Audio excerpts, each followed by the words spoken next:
The site last Tuesday night, Memorial Gymnasium in Nashville, Tennessee. And Coach Bob Knight didn't mince words following Tuesday night's 4-point loss at Vanderbilt.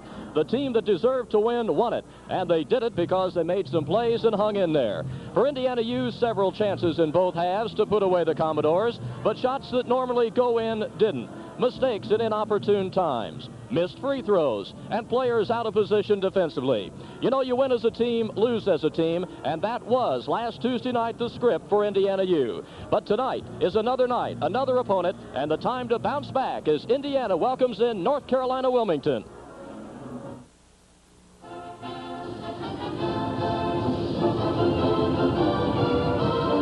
Indiana University Tip-Off with Bob Knight is brought to you in part by local participating Napa Auto Parts stores, by Bud Light, everything else is just a light, and by the Finish Line for the greatest selection and best prices in athletic footwear and clothing.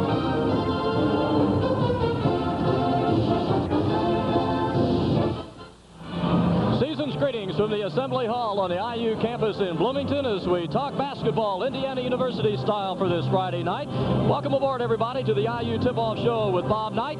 Your host, I'm Joe Smith, and we'll be talking basketball, getting you set into the holiday spirit as Indiana competes against the rest of the field here for 1986 at the University of North Carolina Wilmington. The Seahawks coming in with a record of 2-1 in tonight's first ball game. In the second contest, it'll be the Salukis from Southern Illinois from down Carbondale way with a record of 3-3, and they'll be taking on, well, Charlie Harrison, who comes back and returns to Assembly Hall. He was, well, a grad assistant under Bob Knight way back in 1973. And Charlie has a fine basketball team coming from the South in East Carolina. The Pirates are 4-1, and they're looking to possibly become maybe the first team to win the Indiana Classic. I tell you, the stats tell tale. I guess, you know, if I was to say that Indiana's dominated the Classic down through the years would be the understatement of the century.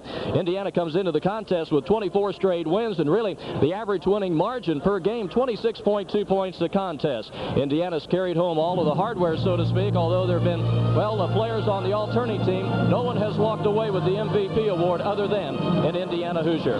Of course, the Hoosiers tonight will be coming off a loss, having lost the four-pointer down at Memorial Gymnasium in Nashville, Tennessee last Tuesday night. It was not a good basketball game for the Hoosiers of Bob Knight, and Coach Knight will be juggling the lineup somewhat. We'll have some new faces in the starting lineup, and the theme the next couple of nights will be 80 minutes of basketball, starting with 40 minutes tonight against the Seahawks from Carolina Wilmington. We'll be back with our Hoosier Capsule look, and we'll have more to talk about on the Tip-Off Show for this Friday night, so pull up a chair and get set.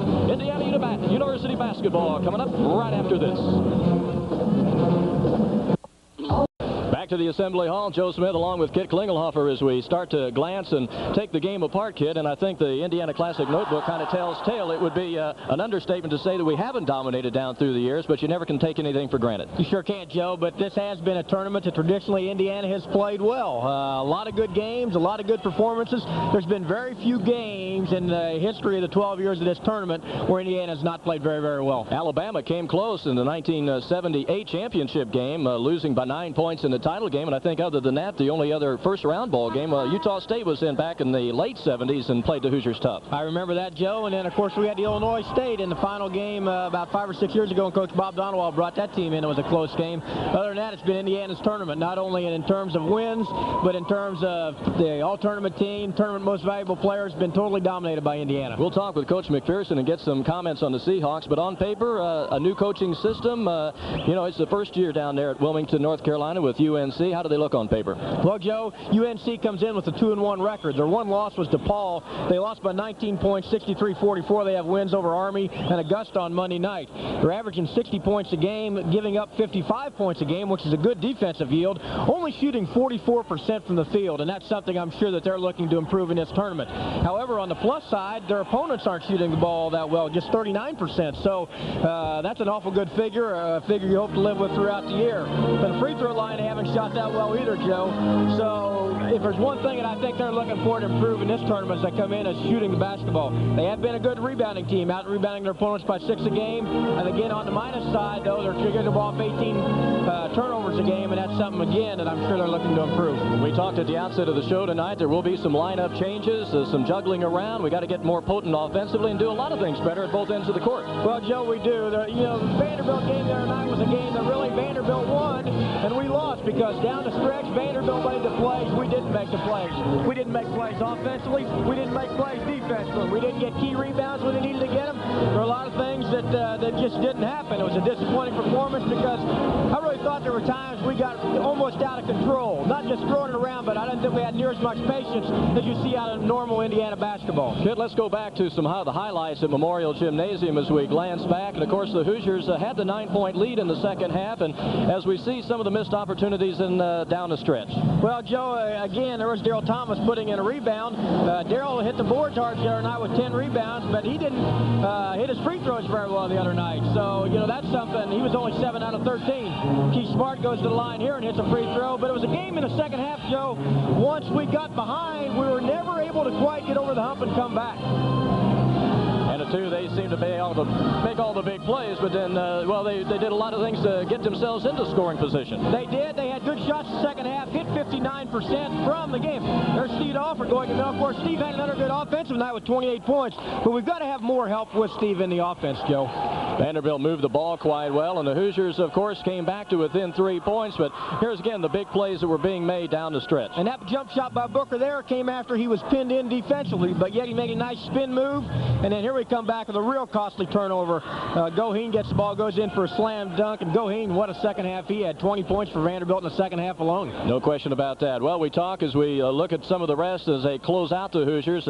Indiana cut it 2-3, and just couldn't get over the hump, and they lose by 4 points, but that was last Tuesday night. Now some lineup changes, Kit, tonight. Well, there will be, Joe. Starting Dave Minor's going to get a start at guard tonight. Magnus PELKOWSKI's going to start at center tonight. And Brian Sloan's going to start at forward to go along with Steve Alford and Daryl Thomas. So there are going to be a few lineup changes and hopefully with some good results. All right. Well, Bob Knight always enjoys bringing different kinds of basketball teams into the hall. This year is no exception as Bob McPherson in his first season has the Seahawks as the first night opponent. And now with more on tonight and the 1986 Indiana Classic Shootout, Coach Bob Knight. Well, basketball is a series of interesting ups and downs as you try to get a team settled and get a team playing in a way that it can be competitive each time it goes out, and sometimes you're never able to get that done, and that's what we're trying to get accomplished with our club right now, and I really don't know that that'll happen. We have, I think, over the last couple of years made some improvement in that regard, but I still don't think that we have the kind of mental approach that we have to have to be able to be as hard as we can beat each night that we play. And the very nature of basketball is that it's an offensive game. The points scored, the shots taken, the thing that thrills the crowd absolutely the most is a basket. A variety of different baskets bring different degrees of thrills to the crowd. Yet from a coaching standpoint, the thing that you have to be most concerned with is defensive play.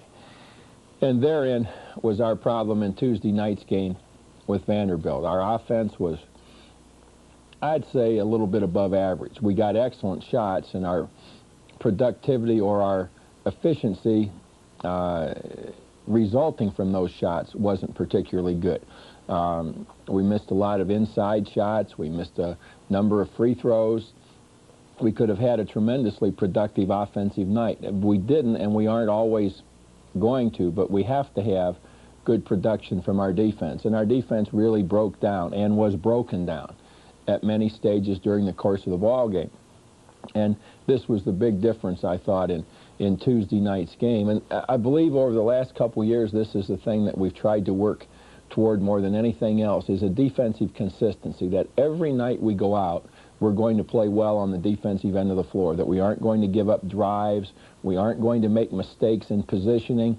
If baskets are scored, they're scored legitimately. They're scored because of the configuration of the players on the court, because of the way the ball bounces, because of somebody making a shot under pressure, not because of our lack of alertness or our lack of anticipation as to what the offense might do. And this really hurt us in Tuesday night's ball game. And from a coaching standpoint, I think it's the hardest thing to recover from. I may be getting too old to coach. I don't know. It's just that when you get into a situation where the thing that you're striving for most is the thing that you have the most difficult time accomplishing, and you go forward and backward and forward and backward, it becomes a very, very frustrating thing. So we go into a ball game tonight playing against a team that has a very strong inside game, North Carolina Wilmington. They have a center named ROWSOM who's about 6'9", 225 or 30 pounds, and he's very high on the list of all the pro scouts around the country. As all of you who follow basketball well know, there are an awful lot of players that have played very, very well at the professional level who have come from smaller schools or schools that don't receive the publicity that an Indiana receives, or several other schools that are playing at our level of national attention. And ROWSOM is certainly one of those players. He's going to be a player taken very high in the draft, and one who has a great body to play basketball. I got a little chance to watch him in a workout last night, and he moves very well. He'll be an excellent player for us to play against inside. Our inside defense was not what I would hope it would be in Tuesday night's ball game, and hopefully we can make some adjustments and changes and see where we are in tonight's ball game. They're a team, North Carolina Wilmington, that uses a couple of different defensive approaches. They'll play both zone and man-to-man. One of the unique parts of their zone defense is to set up in a tandem. They'll set up in a what eventually becomes a 2-3, but start out in a tandem, with A and B being the two front people, and the ball is brought down. A will pick the ball up wherever it goes, and then B slides opposite, setting up the 2-3 front. Now, against this zone, what we're going to try and do is place somebody here, somebody here. And in this particular ball game, we're going to place our two best shooters right here. Dave Miner is going to bring the ball into play. We're going to have Steve ALFORD in one spot and Magnus PELKOWSKI in the other spot. We're going to look to get that point man to pick us up, and as soon as he does, go straight to Steve, then to Magnus, and we'll have Darrell Thomas and Brian Sloan working inside against the zone. And then we'll try and get the shot quickly from either one of our two best shooters, and then just work to play the boards inside. Against their man-to-man defense, we'll run what we do normally on the offensive end, which is our motion offense, or different aspects of it. Now, one of the things that you can look for in tonight's ball game is a constant switching in our defensive play. They do a lot of things, starting out with ROWSOM on the high post, and they enter the ball, and what they're eventually looking for is getting a guard here on the three-point area and a guard over here on the three-point area, and then they'll have a three-man setup inside. Let's say that the ball is here. We'll get some down screen action here. Come on up, looking to handle the ball. Maybe this guy will come off this screen, or he may screen across and come off this screen all the way out into the corner.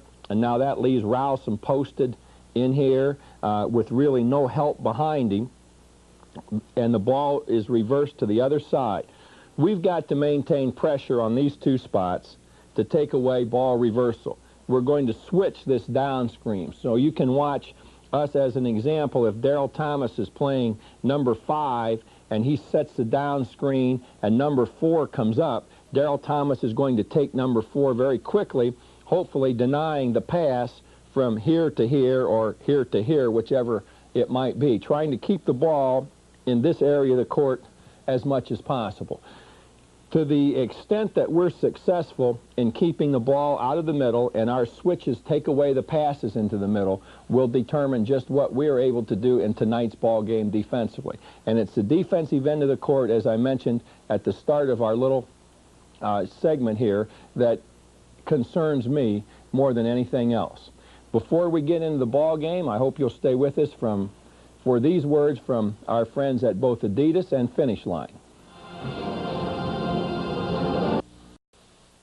Back in the Assembly Hall on a basketball Friday night as we get set for the first round of the Indiana Classic, and dressed in a nice red coat with a holiday, All-American Bulls sticker, Associate Athletic Director at Indiana University, former number 32 and All-American Indiana, Steve Downing. And Stephen, you've been busy the last couple of weeks, haven't you, getting the things in motion for the tournament?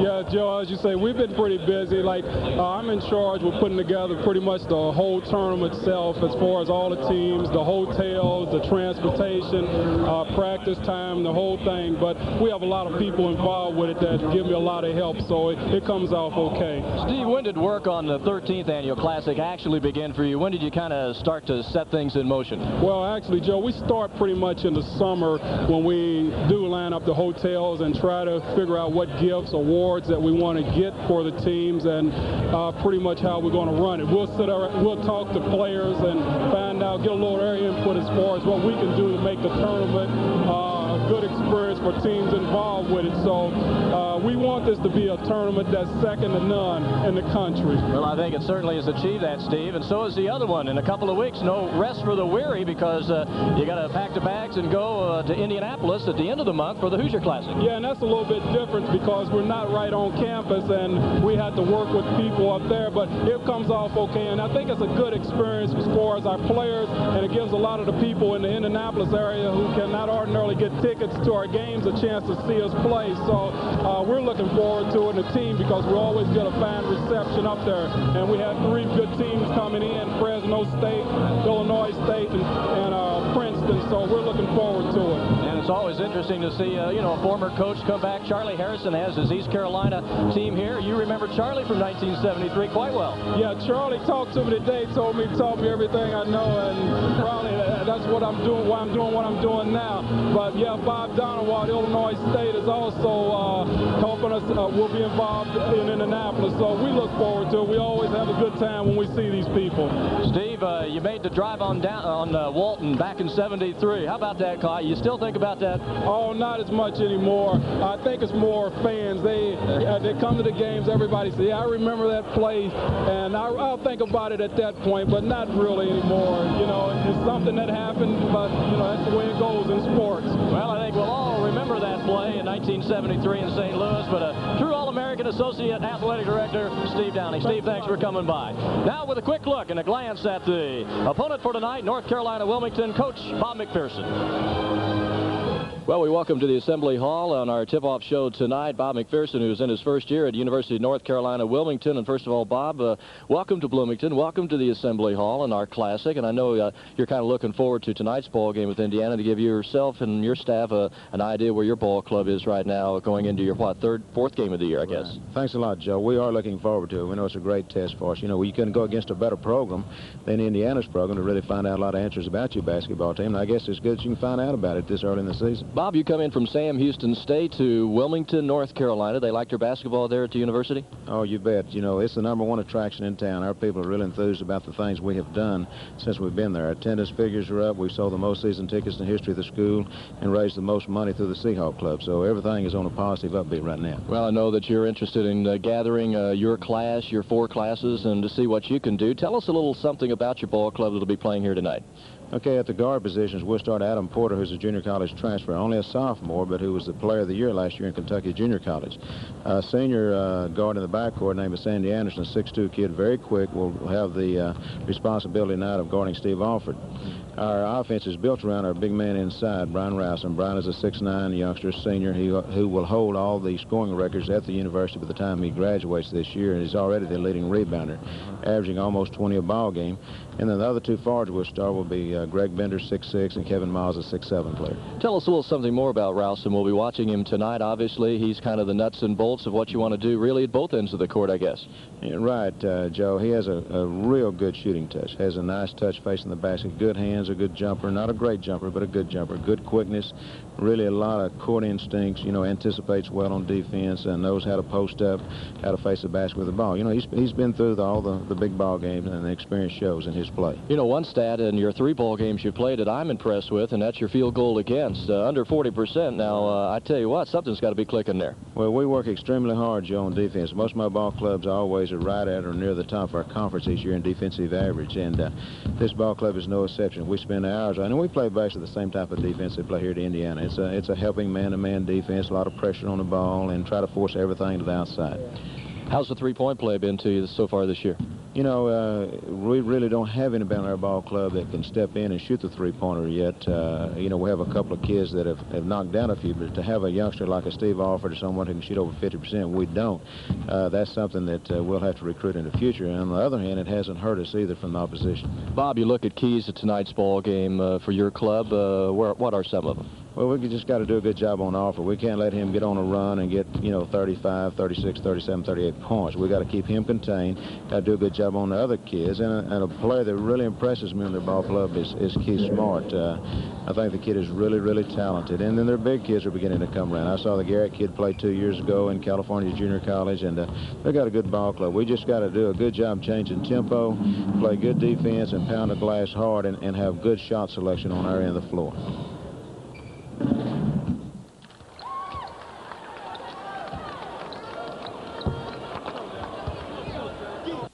The weekend, Iowa, Illinois, Ohio State, and Purdue still unbeaten. Last night, Wisconsin moved its record to 6-2 with a resounding win over Northern Illinois up at Rockford, and that brings a glossy total of 43-9. And look at that one-loss record against the rest of the best, so nearly 83%. Illini Classic over in Champaign tonight. The Baylor Bears and the Illini battling it there. That's about the story for tonight. University of North Carolina Wilmington, the opponent, as the Hoosiers look to move into the championship game tomorrow night. That's the story. Joe Smith bidding you a pleasant good evening from the Assembly Hall.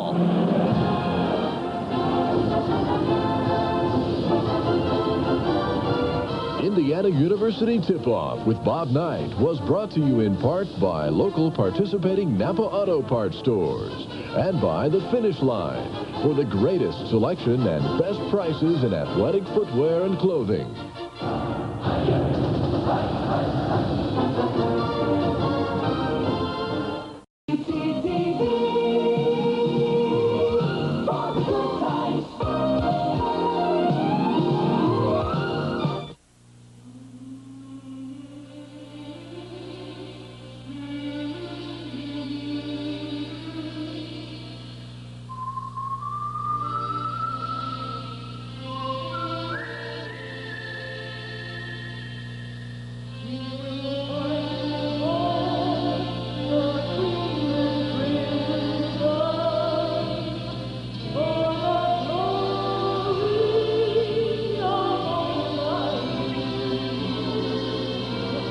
Never don't let we can falter in the battle we're tried and true.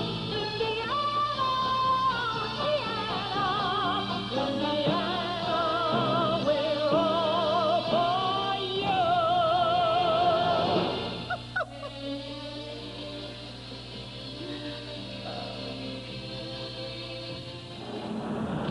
Happy holidays to each and every one of you, and welcome to the Indiana Classic for 1986. Hello, everybody. I'm Chuck Marlowe along with John Laskowski, and we welcome you to tonight's first game with North Carolina Wilmington meeting the Indiana Hoosiers. Interesting matchups, John, because North Carolina comes in 2-1, Indiana 3-1, and both tough losses for each team. Well, I think you'll see some changes, Dave, for Indiana. Of course, Coach believes that you're only as good as your last game and your last practice, and a lot of changes are going to happen. It'll be interesting to see some of those as the game starts. Both teams are on the court. We're ready for the starting lineups. We'll be back in just a minute.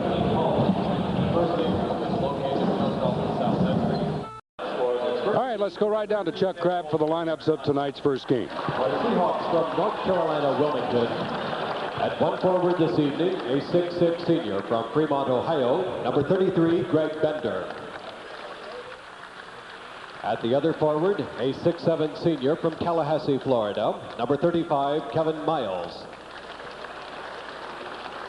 The center, a 6'9" senior from Columbia, North Carolina, number 25, Brian ROWSOM. At one guard, a 6'2" senior from Chapel Hill, North Carolina, number 22, Sandy Anderson. At the other starting guard spot, a 6'1" sophomore from Columbus, Ohio, number 23, Adam Porter. The head coach for North Carolina Wilmington in his first season, Robert McPherson. And now for the Hoosiers of Indiana.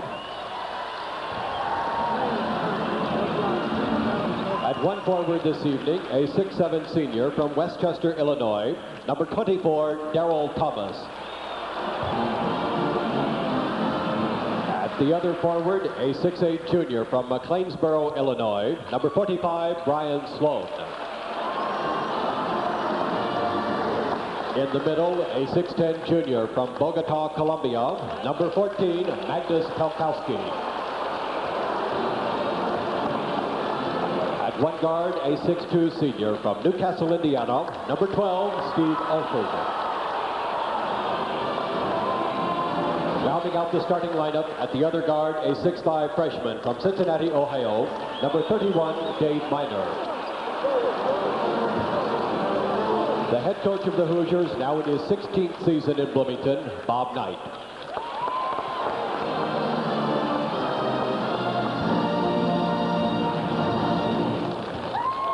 Our colors this evening are being presented by the Pershing Rifles Army ROTC Color Guard under the command of Cadet Master Sergeant John Deputy.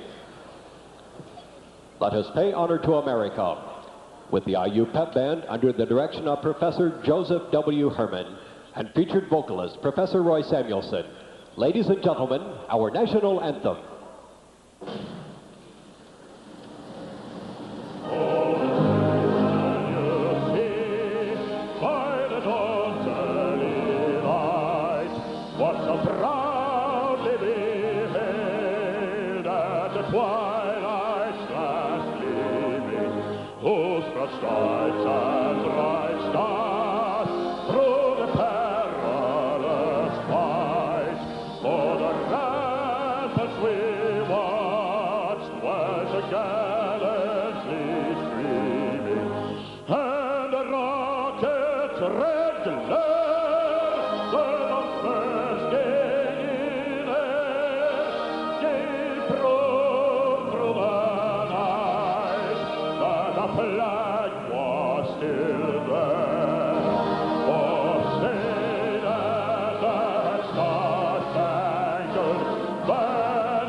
Looking down among the many fans who are already here, and we expect a crowd of around 14,000, and at the bench immediately behind the Indiana bench, a couple of people, we'll be introducing them in just a minute.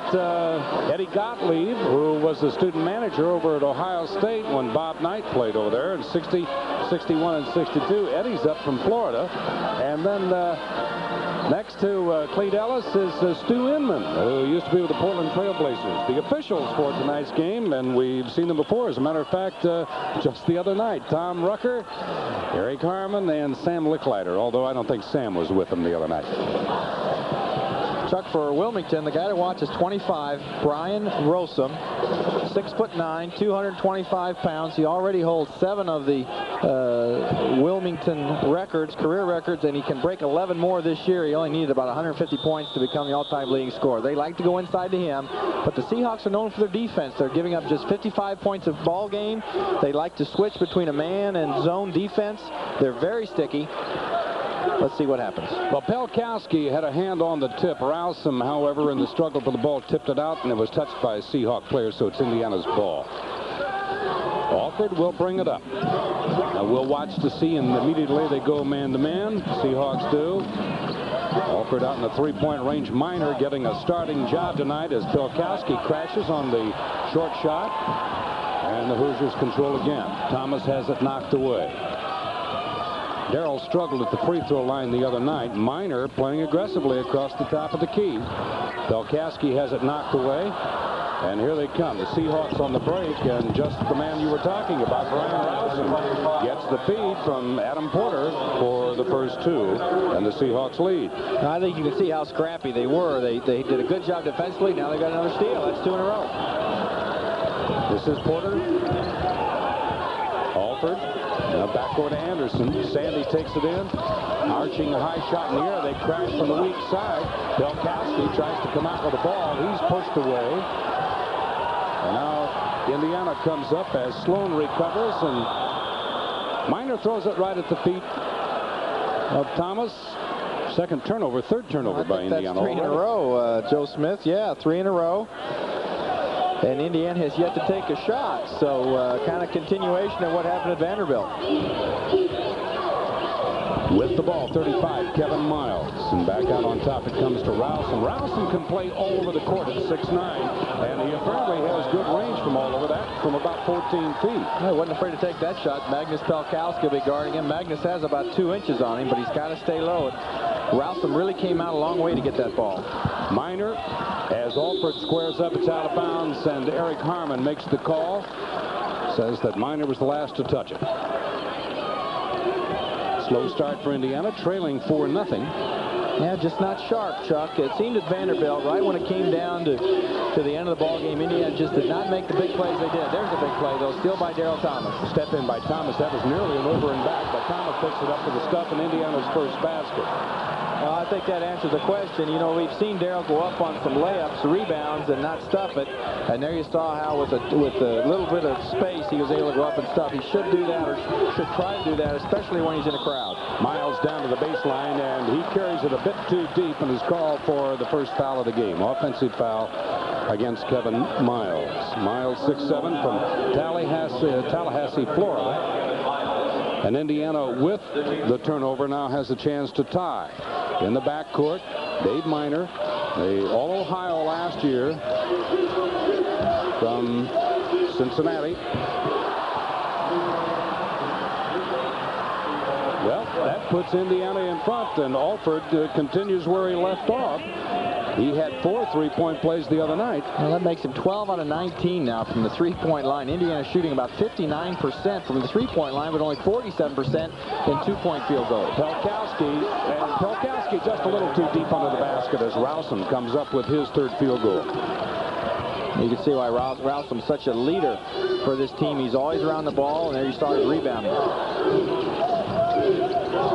Alford on the opposite wing, and there's a foul as Thomas takes it in. Alford was cutting toward Thomas, but the foul before his basket. And so Indiana will have the ball out of bounds. It's on 35, Kevin Miles. He is second. That's not a misspelling there. That's the way he spells it, K-E-V-A-N. Now Sloan in the minor to the left side. Alford waits back on the point. All right, here's their zone now. It's a 2-3 zone, sometimes a 1-1-3 zone. They keep moving it around. Out of bounds to Wilmington. 4 turnovers already for Indiana.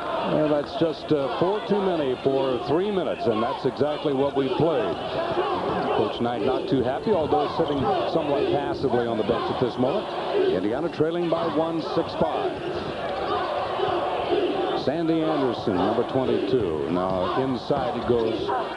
This is Miles, jammed under the basket. Loose ball. Here comes Alford. And he loses it, knocked to the floor. And it'll be an easy 2 for North Carolina Wilmington as Porter takes it in for his first field goal. We're going to see Tony Freeman for the first time tonight. And this season, for that matter. Alford cutting across the top, and Minor throws it behind him. That's 6 turnovers for Indiana. Horribly high. Here he is, Tony Freeman, number 10. He gets a fine hand, 5'7" freshman from Westchester, Illinois. And that collarbone of his that he injured during pre-season practice has mended well. I talked to him the other day, and he said he's anxious to play. I think he'll excite you a little bit. There's jump ball. Good defense by Daryl Thomas. Well, I have not seen Tony play yet, Chuck, and I think the reason he's in the ball game, let's take a look at this first.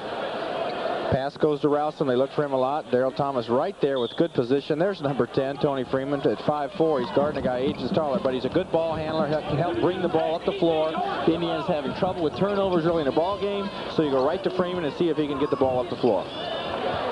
Well, he's deceptively quick out of bounds. This good defense by Brian Sloan forces North Carolina Wilmington out on the far side. We'll talk about Tony in a moment and the rest of the Indiana team after we tell you you're watching Indiana basketball on the Farm Bureau Insurance Basketball Network.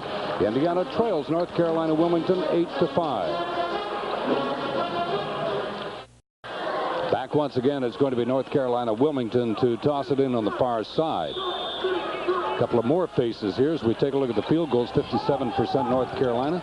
Well, Wilmington's got a lot of those on layups, Chuck, and that's why they're shooting so well. And knocked away again as Sloan gets a hand inside. Greg Bender not protecting the ball too well as he tries to move it away from the outstretched arms of Sloan. Sloan is deceptively long in the arms, however. He's a real battler, too. Plays a lot like his father. He just goes after it.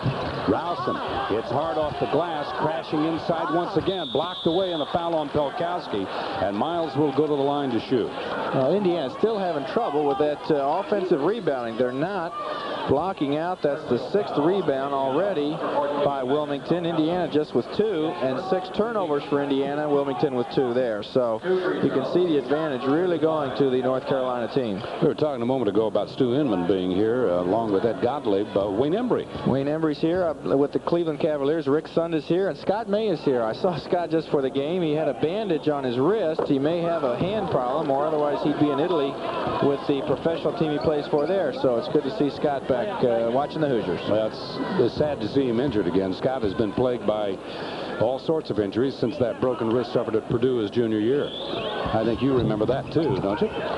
Sure do. 2 points for Kevin Miles. It's a 5-point lead, 10-5, as North Carolina Wilmington shows some class against Indiana's bench. Alford. PELKOWSKI out on top. Here he is, Freeman. Lays it off to Alford and blocks. Up court it comes. This is Porter. Knocked away. Last touch. Freeman excites him as ROWSOM goes to the basket. Look at the rebounds, 5-3. So Indiana's getting beaten all around. Well, that was a good play by Freeman. He knew he couldn't do anything to block that shot. He simply cut in front of ROWSOM and was able to knock the ball away. Fell away on that. Look at this underneath. Easy basket as Indiana doesn't react. And ROWSOM has 8 already. Well, it's the same problem Indiana's had. I believe Vanderbilt was the 4th game now that Indiana's been out-rebounded. They've been able to win 3 of them, but you're not going to win a lot of Big Ten games getting out-rebounded every time. Now, you have to remember that Freeman has not had too much of a chance to work with Steve Alford. It's only been this week that he's been able to practice. Inside to Thomas. He looks. Misses the shot. PELKOWSKI tries to follow, and we have a foul. That's going against Indiana. There you saw Freeman kind of thread the needle there on that pass. And Daryl Thomas made the right play by going under the basket. You can see the defense is protecting there. Now he uses the rim. Like that ball slipped out of his hand a little bit. Indiana now 2 of 6 from the field, just 33%. Mark Gary in the Wilmington lineup. Gary, a 6'2 junior from Anderson Highland.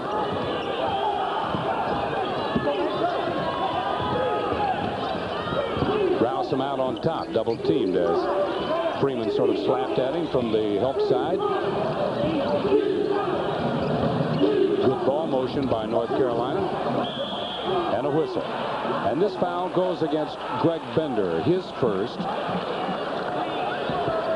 And nothing that you can fault Wilmington on. They are extremely aggressive, and that's just an aggressive foul. Takes a little off-balance shot here. That's the first bad shot ROWSOM's really taken. Indiana finally with good block opposition there, and the ball goes over to the Hoosiers. Doing a good job on Alford. Scoring up on him is Mark Gary. Now back out to Freeman. Freeman backside, puts it up off the glass, scores, and he's fouled. Is exciting the word?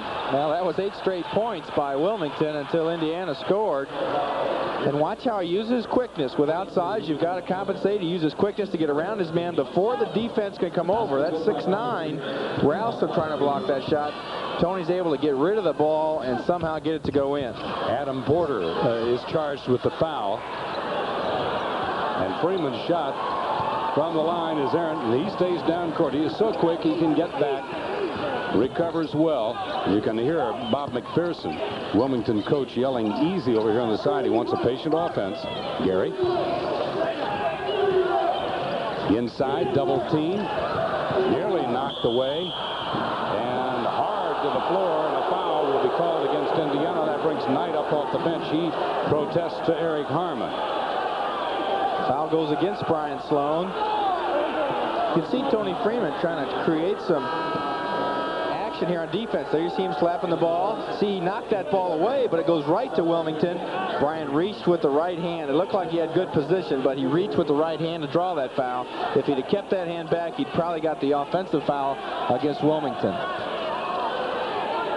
Ben Pittman checked into the lineup, but he's going to come in for the shooter, Greg Bender. So Pittman has to come back to the side. Bender from Fremont, Ohio, a 6'6" sophomore. 63% from the charity stripe. North Carolina Wilmington leading by 5, 12-7. We have 13:42 left in the first half.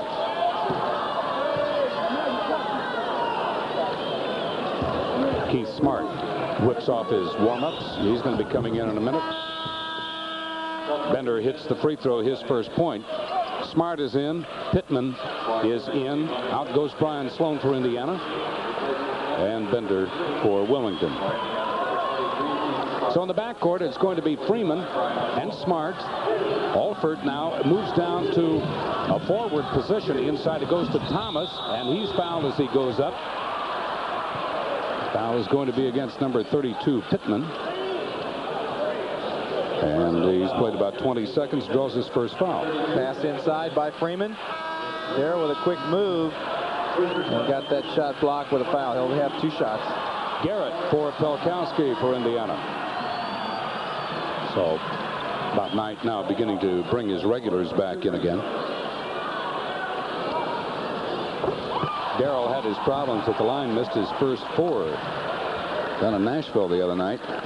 He hits his first one here. He's getting a lot of opportunities, Chuck, and that's good. To see him go to that line, that means he's around the action. He's got the ball moving to the basket. Adam Porter steps on the line. Well, check that. That's Sandy Anderson stepping on the line down there after the pass from Porter.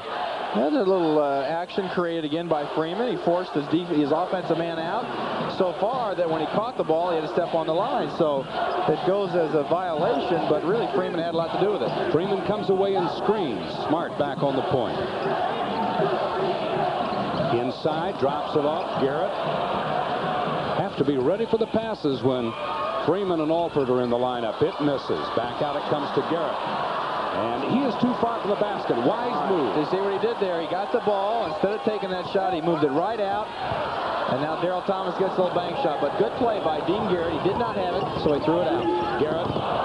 And there's a foul. Thomas comes in and hooks the arm of Brian ROWSOM. ROWSOM, whether or not they'll say he was in the act of shooting or not, I don't know. But that's the second foul. And they say 2 shots. Starting up. Hurrying down the floor and beat the defense down. There you see the foul going against Darrell. ROWSOM with 5 rebounds already. Indiana as a team only has 4.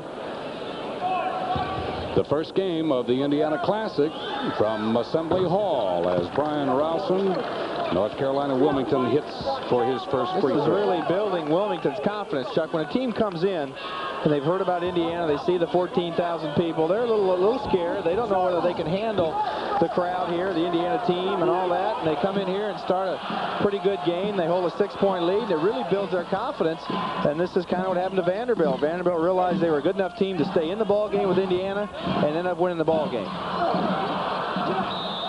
Out of bounds, Indiana.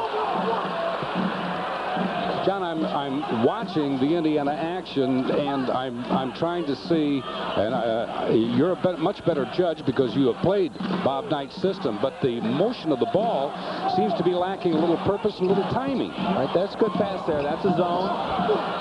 Just an off-balance shot, but you're right, Chuck. On the man-to-man defenses, Indiana likes to make those 4 passes, give the defense a chance to make a mistake, and against Vanderbilt, that didn't happen. Now watch this. This is a zone, a little bit different now. Freeman sees him.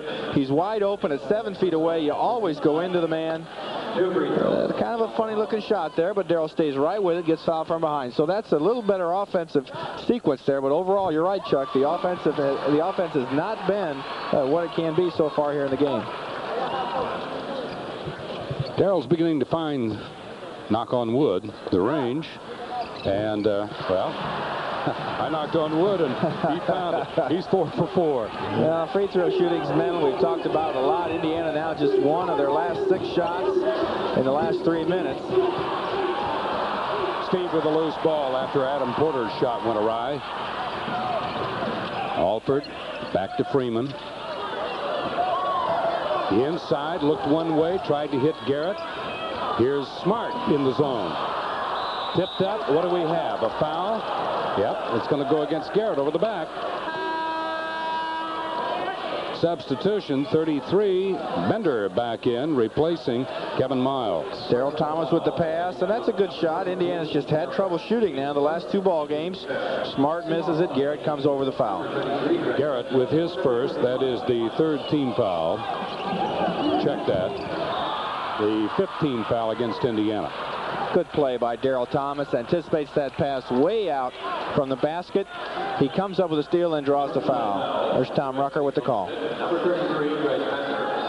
Bender has picked up his 2nd personal.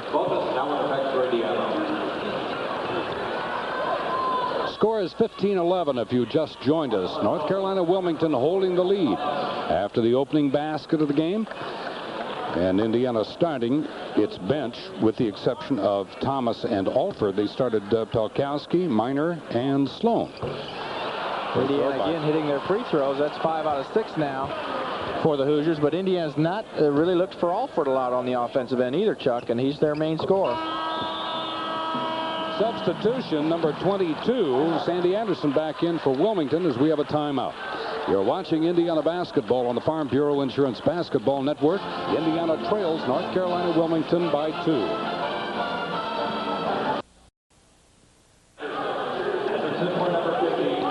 There you see the field goal percentage. And once again, North Carolina Wilmington by 6%. Indiana has led only one time in this game. That was 5-4. Out of bounds is going to be Indiana ball. Pressure by Alford. Tony Freeman that time, Chuck, on some defensive pressure. Steve with the help. So the Wilmington's now has more turnovers than Indiana. 15-13 is the score. And the little fella takes it on the left side. We have a hand check over here, I believe, on that side of the floor. And Tom Rucker, as he made that call, let's wait and see. It's going to go against Adam Porter, and I think you could hear him. Rucker said the hand. That's the 2nd foul on Porter, and that puts the Seahawks over the limit, and the Hoosiers at the line. Freeman missing his only other opportunity. Boy, Chuck, but he sure has created a lot of things. Defensively, he's caused some people to step on the line, including that last turnover. Player got a little off balance on Freeman's defense. And then on offense, he comes down, draws that foul. He's got the ball into the post where it needs to go. So as far as creating things, he's done the job. Misses the 2nd. Tipped away, and he'll chase it down. We were told that Freeman would excite the crowd long before he even came to Indiana. Look at him drop the ball off to Darrell Thomas. See, Chuck, he's got a good advantage because whenever a player drives the middle, the defense thinks he's going to take that shot. And they naturally come to help. And Freeman's smart enough to realize he did not have the shot that time and goes right to Darrell. And travels with the ball. Good play by Keith Smart there as he came to help. Now you can see the tide start to turn a little bit here as Smart comes up with a good defensive play. Another turnover for Wilmington. Indiana now with a 1-point lead. Well, the turnovers are even at 6. And make it 7-6 favor Indiana. Keith just did not see that. And look at him go for the ball. Freeman and Alford double team. It's out of bounds. Wilmington. Well, this can cause some trouble because Freeman actually provokes the dribble into Alford, who's just waiting. Well, Steve really came over to double team. Watch this now. Steve comes to help. Now Freeman sneaks up from behind and slapped the ball away. Really could have just taken that ball and gone the other way. But you can hear the crowd start to murmur when he starts to do something. Now Indiana now with 7 straight points. From a 15-9 deficit, now they have the lead. Kevin Miles is back in. The intimidation by Garrett that time forced the errant shot. Miles for North Carolina Wilmington. Bender is also in there. Number 12, Rob Wagner. Rob from Muncie, Indiana. And here's the shot from in front of the basket, about 10 feet by Brian ROWSOM. Freeman wants to go inside, and he's fouled. Tony will go back to the line. I think you're seeing something, Chuck, that Indiana's not had in a long time, if ever.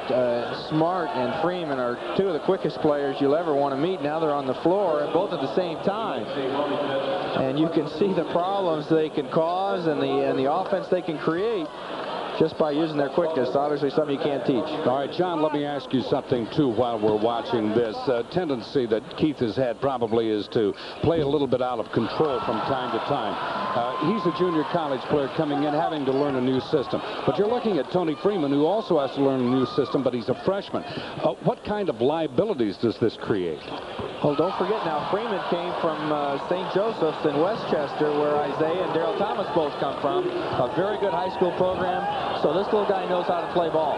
Well, he's all over the court. You saw him get up that last time. There's a mismatch. He moves over to guard Greg Bender's 6'6". Wheeling motion up off the glass, tipped up, and Garrett almost put it in. And that could be a technical foul, but no call.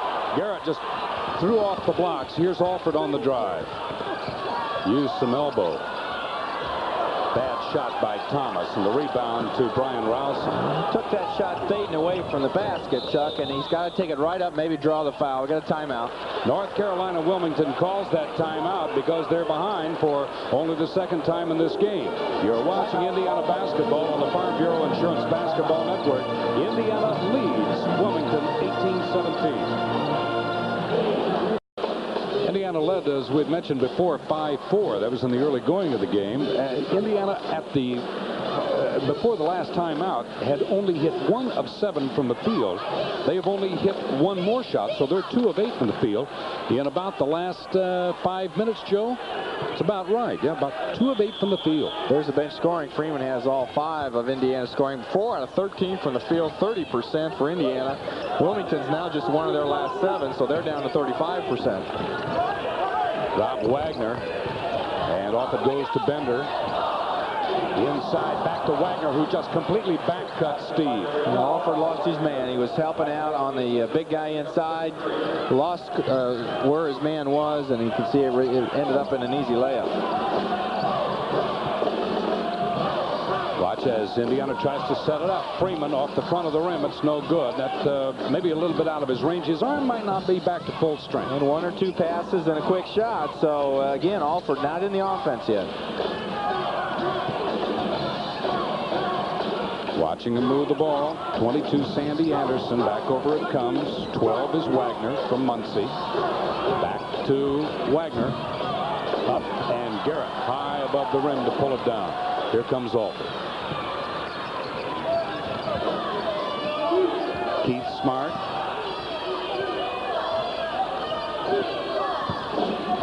Freeman to the top of the key to Alford. No screen. Thomas had an opportunity. Inside to Garrett. Up and drops through. Garrett gets the break of the bounce for his first field goal. Pretty good move there. You can see he was well guarded, but he made a quick move, turned that shoulder, and just got a lucky bounce there. But he was on balance with that shot, and that's important. 8:22 remaining. Indiana by 1, 2019, as we await the appearance of Steve Isle. And what do we call a blocking foul inside as Keith Smart took the brunt of that attack by Kevin Miles. Miles will go to the line. Both teams over the limit. Here's the Miles drive, and Smart was moving over.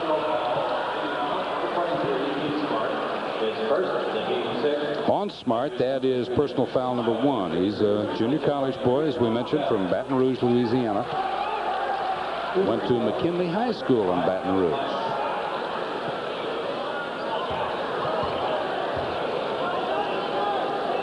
They, I guess, gave him 2 shots. No question there whether he was in the act of shooting or not. And the official, Eric Harmon, said yes, he was shooting, and that's why he's going to get these 2 shots. Miles is 3 for 3. And we're tied at 20. They're shooting well now. 21-20. 7 out of 8 now from the free throw line. 4 different lead changes, 7 different lead changes now already. And a whistle and a little shoulder bump all the way in. Finally results in the first foul on Rob Wagner. Yeah, right now, Chuck, Indiana's got some offensive strength in there. They got a big 6'10 center, a powerful forward, 6'7 Daryl Thomas. They got Steve Alford, obviously a great scorer. Shooter from the outside. There's Coach Knight and Alford talking. You got Keith Smart, lightning quick inside. A great leaper, and Steve Isle, truly a great athlete. So there's a lot of combinations out there. It's just a matter of putting it all together.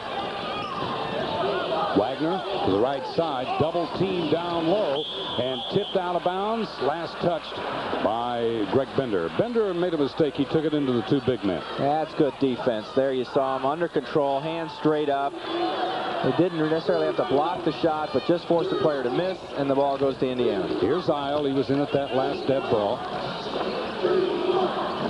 Inside, Garrett loses the ball, and it's chased down by Miles. That's 8 turnovers for Indiana. And we still have 7.5 minutes remaining in this first half. And that's 9 turnovers. Up and misses the shot, and a foul over the backboard. Does Indiana get a break there? Smart gets back down the court.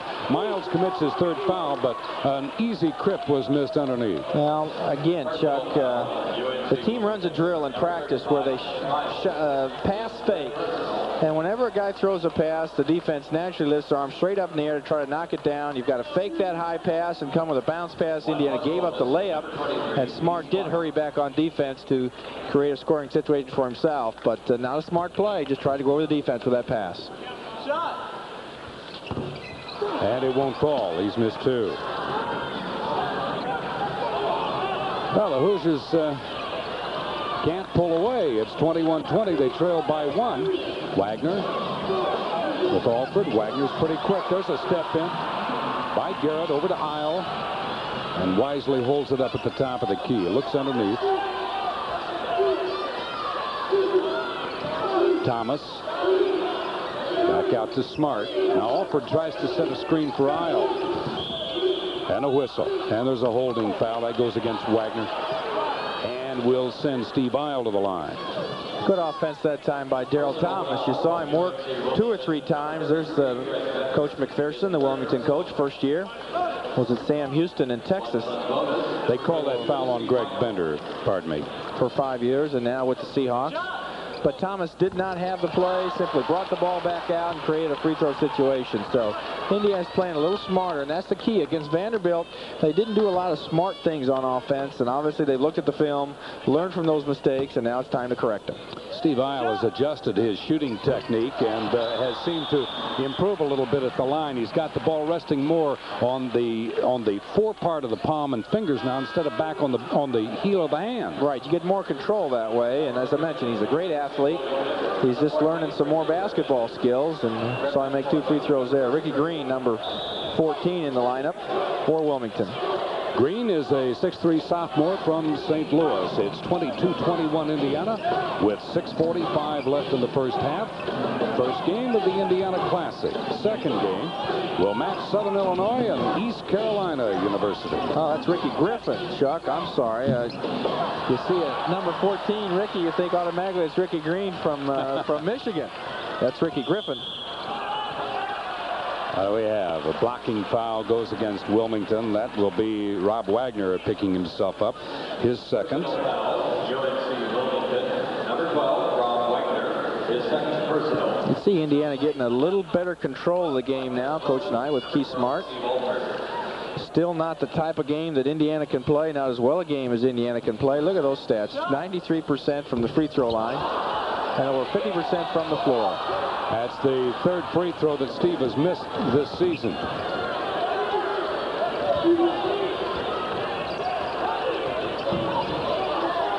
Lob down on the corner. 25 is ROWSOM. And the rebound to Garrett. Garrett had no block out, but he came to the ball, and that's an asset if nothing else. That's his 5th rebound. Alford from the baseline. Well, they found him open. credit Indiana to see that he's open, but also Wilmington broke down just a little bit on their man-to-man. Got away with one there. He reached in and didn't get called for it. Kicked by Alford. It'll be Wilmington to control. Substitution back in Adam Porter from Columbus, Ohio. Number 23 replaces Wagner. That's the biggest lead now for Indiana, just at 3 points. Just 5:40 left in the half. Heil defends the inbounds. And in it comes. This is ROWSOM. 23 is Porter.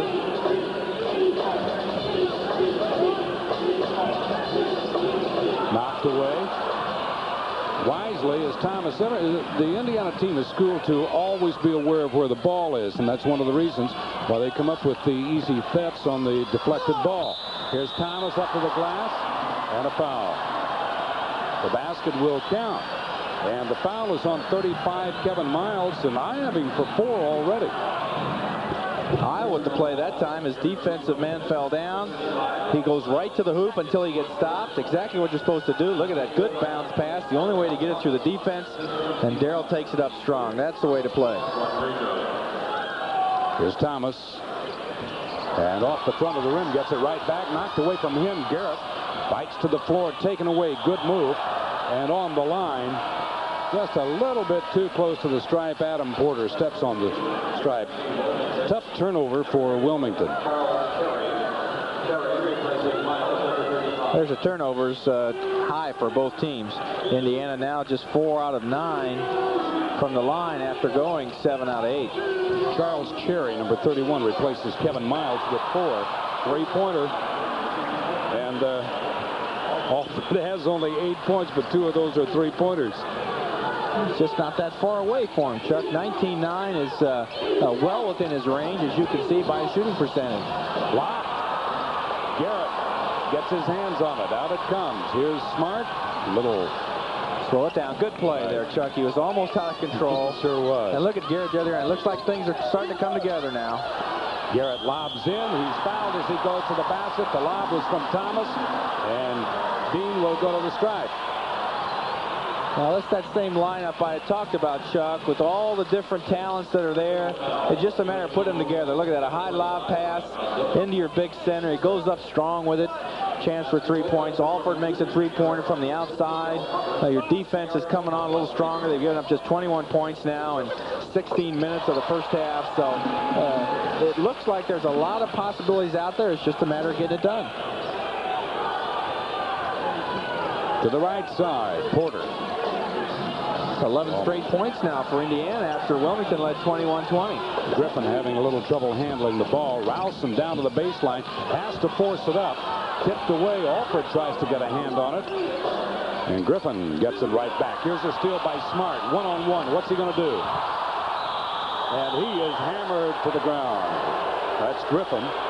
Smart will go to the strike. And if we're going to run this back, we better run it in slow motion, because I think I'd miss it if we ran it at regular speed. Watch this move. 1 dribble.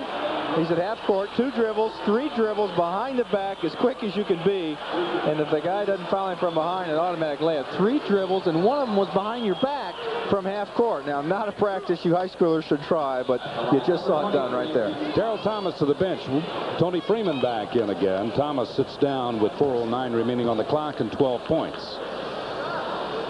Smart, the first of 2, is good. That's better. Looked like he's got better form. He was disappointed he's missed those first 2 free throws. And now he's back on track. Tony Freeman in the lineup now as Darrell Thomas takes a break. Smart averaging 12.5 points per game, high of 17. Second is good. You're right, John. It just looks like the rhythm is back. 4:09, 34-21. Indiana suddenly by 13 points. And here comes Freeman. Reaches out. And there's a travel. Freeman, I suspect we're going to spend a lot of time talking about him to make up for these games that he's missed.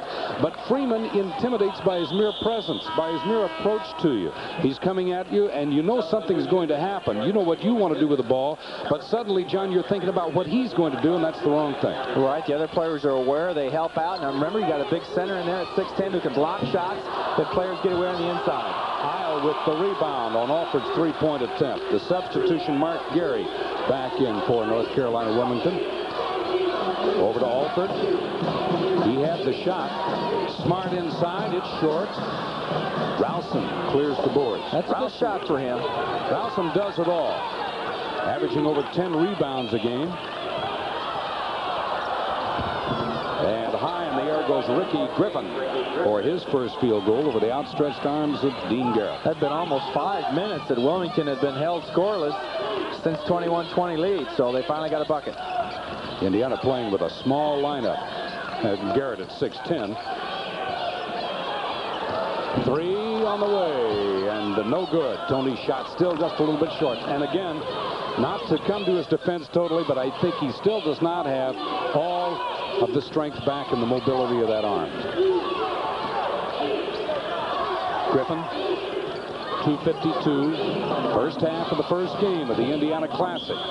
And a foul. It's going to go against Indiana. That'll be Isles first, and it's going to send ROWSOM to the strike.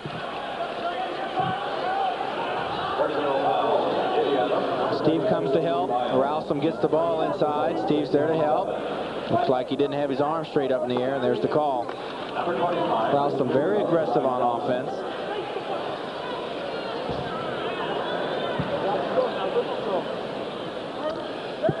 Brian ROWSOM, 6'9". We mentioned he was over 10.6 in rebounds. He has 13 points in this game to lead both teams. 34-24 Indiana as ROWSOM lets the second go. 14. And we have a timeout. 2:48 left first half. You're watching Indiana basketball on the Farm Bureau Insurance Basketball Network. It's Indiana 34, North Carolina Wilmington 25. 3-point field goals, Indiana 2 for 4. North Carolina Wilmington has not tried any yet. Interesting point that the difference in this game, at the 8:15 mark, Indiana trailed 21-20, and the rebound still in favor of Wilmington. So IU has outscored its opponents 14-5. To Isle, and he's fouled as he goes up, and that foul is going to be on Griffin, his second. Good offense here. There you see Isle. See how he gets open? Goes right to the basket. Smarts missed that shot now twice, but the defense comes out on him, so he gives it up. It really looks, Chuck, as I mentioned, the individual talents, but you need the work of all 5 players to really make it click. It looks like this group on the floor right now, they've been in there quite a while now, with Daryl Thomas switching with Keith Smart. But they've been in there quite a while working at the game together. And this is really important to get that unity, kind of like the '81 team where they struggled around Christmas. Exactly. And then right when the tournament started, boy, they really came on strong. Of course, they ended up winning the national championship. Semi-trapped by Indiana, trying to break up the dribble of the ball. It goes over now to Mark Gary. Gary feeds underneath. This is Griffin over Garrett, and it doesn't fall. Out of bounds, Indiana. And you see who had the block out? Tony Freeman, and he was blocking out number 31 Charles Cherry, 6'6". Well, give Garrett some credit there as he forced a high arc shot after he comes to help on Alford. So that's how Garrett can help inside. Freeman steps in, off to Alford. It's good. 3. I'll tell you, and that can make things happen. You have to credit Freeman with that. He makes the penetration. And the ball, the steal. The assist and the foul. You can see it doesn't take Alford much time at all to get set up. And I think this round of applause is for Tony Freeman. He took himself out of the game. It looked like he'd lost his wind a little bit just from running around so much, not being in very good shape. Here he comes again. He's going to come out. But Chuck, you're right. He's created so many things. Watch him now. Everybody's looking for him to go to Alford. Boom. He goes right over the top. And there has to be a foul, or Keith Smart's going to stuff that shot. So you can hear that buzz when he creates something in his crowd. I think he's going to be a real crowd pleaser before his career is over. Coach said he's the only player, when he went up to recruit him, he's the only player to pat him on the backside. He said he turned around and looked to see who had done it, and he couldn't see him because he was looking too high. He looked down and he figured any young man that had the courage to do something like that can play for IU. Well, he's shown it today in his first appearance, just in the first half. He creates a lot of things, and boy, there's nothing more valuable than a guy who can create offense and defense. Indiana's lead, 41-25, their largest of the game, with 1:37 remaining, and Alford goes into the bench on the far side. We are right at about 14,000 here. That's a good crowd for a holiday tourney, and must remember, of course, that the students are going into finals next week. So there aren't too many students still on campus. Well, last year's crowd, Chuck, was the second biggest crowd that the Classic had had, and they expect nearly that much again this year. There's some good hustle, and that brings Coach Knight up off the bench. Garrett chasing down, recognizing the passing lane. A good trap on the far side by PELKOWSKI. Wilmington will control the ball. This is Anderson to toss it in. And it comes right into ROWSOM. And it won't fall, but they get the roll of the ball. Indiana on the wrong side of the basket. Back out it comes to Porter. Minute 16. Back to ROWSOM again. They go to him, all opportunities. And Garrett, why did he go the other way? Apparently didn't have his balance. Now he finally gets it.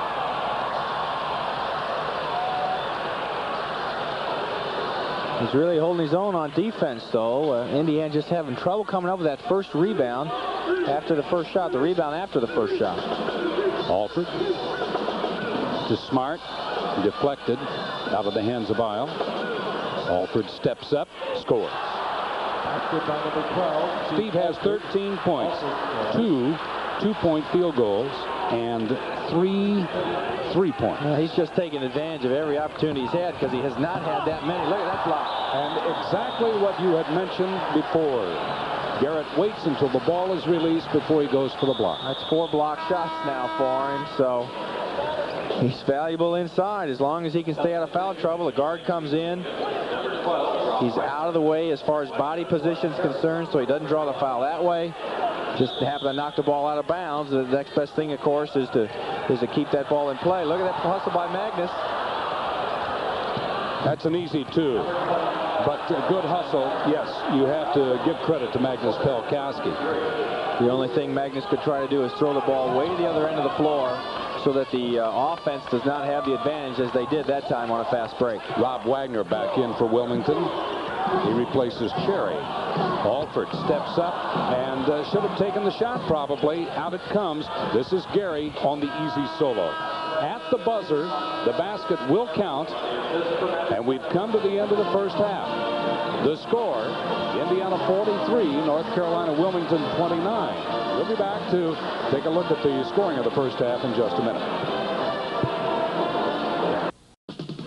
All right, now you heard us speaking earlier about the dignitaries here this evening. A good friend of yours and mine, John, on the left, Wayne Embry, and right next to him is Stu Inman. And Rick Sund with the Dallas on the right. Mavericks team. There's a lot of NBA brain trust there. They may be looking at ROWSOM. Obviously here to see Coach Knight and visit with him, but maybe looking at ROWSOM as an NBA player. Wayne Embry, of course, was an advisor and a consultant with the Indiana Pacers last year, and left that job and actually left his job up in Milwaukee to take the Cleveland Cavaliers post. Great guy, just a great guy. Stu Inman moved into Milwaukee to take Wayne's position. Right. So now Stu's there from Portland.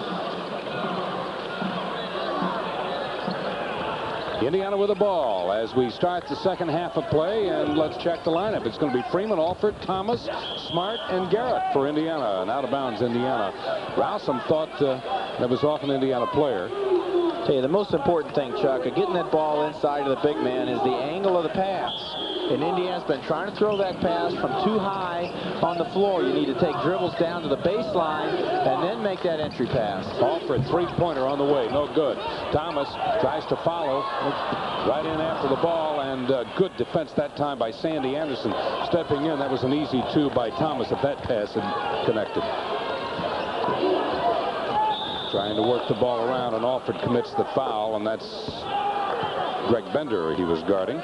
Just not a good start right off the bat. A turnover and then a foul at the other end. 30 seconds into the half. I can remember how many times that I've heard it said by Coach Knight, and you too, I would imagine, John, that the first 5 minutes of the first and second half very, very important. I'll remember Vanderbilt. Indiana scores a 3-point shot, takes a 9-point lead, and I remember making the comment that, boy, this is the time to really take off, and all of a sudden Vanderbilt's back in the ball game and ends up winning it. Indiana just does not have position underneath that. ROWSOM gets that basket. He has 18. Indiana with no board position at all. Kind of just the way they started the ball game. Turnovers and second shots by the opponent. That's how Wilmington got an early lead. Wilmington's playing. Looks like a man. And there's another steal. Bad pass. Here they come. 2-on-1. And ALFORD lets him go through, and Sandy Anderson scores his first basket. 43-33. And what suddenly was a strong first half lead by Indiana has turned into a 10-point margin. Thomas, and it won't fall. And Garrett again pushed out on the far side. Strong effort by Brian ROWSOM to get the board. ROWSOM handling out high. Bender. And this is Anderson. Back to ROWSOM. He loved to have that lane, wouldn't he? You could just see him looking for it. And ALFORD knocked away, and it will be Wilmington's ball. A little better defense that time. They didn't let Wilmington run what they wanted. Scrap for the ball, but it goes out of bounds. 2 minutes now in the second half. Here it comes to ROWSOM. The ball on passes, John, has to be in ROWSOM's hands 60% of the time, it appears. 3 out of every 5. There's 2 times. They really like to go to him and let him lead them. And Indiana just lulled to sleep as Porter Adam went down through the lane. Adam Porter, rather. And 10 straight points now by Wilmington. 43-35. The Hoosier lead is 8. Blocked away. That's goaltending. And you credit the basket to Dean Garrett. Let's watch it now from low angle. Watch how Garrett does a good job of keeping position. A little jump shot there. The ball's on its way down, and that's goaltending. Freeman chases the ball. Adam brings it over to Anderson. Anderson will fire, and it doesn't fall. Thomas, outlet. Here's Freeman. Off to ALFORD. No good. Tipped away by Smart, out of bounds, Indiana. Both Smart and Anderson up for the ball. Anderson last to touch. It looked like Steve's momentum just kind of carried him right toward the basket, which it should do, but just a little too much as he was long on that shot. Freeman back to ALFORD. Zone now by Wilmington on the out of bounds. And he's hammered. A sensational pass by Tony Freeman to hit Thomas underneath. And Thomas starts up. They fouled in the act of shooting. It's good to see a guy get congratulated for making a pass like this. All 4 players went over to him. A lightning pass right into Darrell. Good hands. Boy, the big guys inside have got to be ready when Freeman's got that ball. Look how quick he released it. Because if you're open, that pass may be coming to you. You need to be ready. Thomas with his 13th point. And the foul was on Ben Pittman. Second shot is no good. Garrett gets the board. Again, Garrett released in a crowd. He's in the paint area, but he was in a crowd, so he simply releases the ball. Good play. ALFORD. And it's good. Credit that basket to Keith Smart. Just he was on the line there, Chuck, and could have been close to a 3-pointer, but he was on the line. 48-35, Indiana's lead 13. We have 16:45 left to play in this game. So we're in the early moments. And a bump underneath. Now Thomas finally gets it. Oh, there's physical contact under there. And Freeman puts it up. He's fouled. He'll go to the line. Tony Freeman gets a hand slap from Dean Garrett. Substitution, Mark Gary back in. Gary from Anderson Highland. Here's the drive. He gets around the right. Double pump that time. Can't get it to go. Look at Keith Smart right up there on the rim. But Tony B at the line for 2 shots.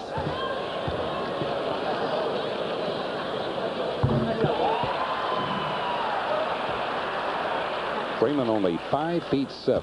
I asked him if that was an honest height. He said yes. I tell you, he's done a lot of things out there, Chuck. He may be 5'7", but look at all the things he's created. That's great. Well, he told me, he says, when you're as short as I am, you can't fudge on your height. Look at that. Oh, what a steal. What a steal. We were commenting during the timeout. That's what he can do to you. And he takes it in and commits the offensive foul. Now that was a little bit out of control there. Yep, he should have stopped there at the free throw line. Call goes against him that time. As you see, Coach Knight call him over. He make a good steal. Actually stole it twice. Watch this. Off the dribble. Now he loses it again. And quickly, he's low to the ground. He should be able to get that ball when it's 6 inches off the floor. He's got 3 steals already. And there he goes right in. That's a good call. Went right into the defense and really got hammered there on the foul, but seems to be all right. Over the back, and that's, again, not a smart foul by Keith Smart. His second. Personal foul, Indiana, number 43, Keith Smart. His second. 16:03 left in the game. Has not really had moments of perfection. There's been some exciting places in this game, but on the whole, roughly played by both teams.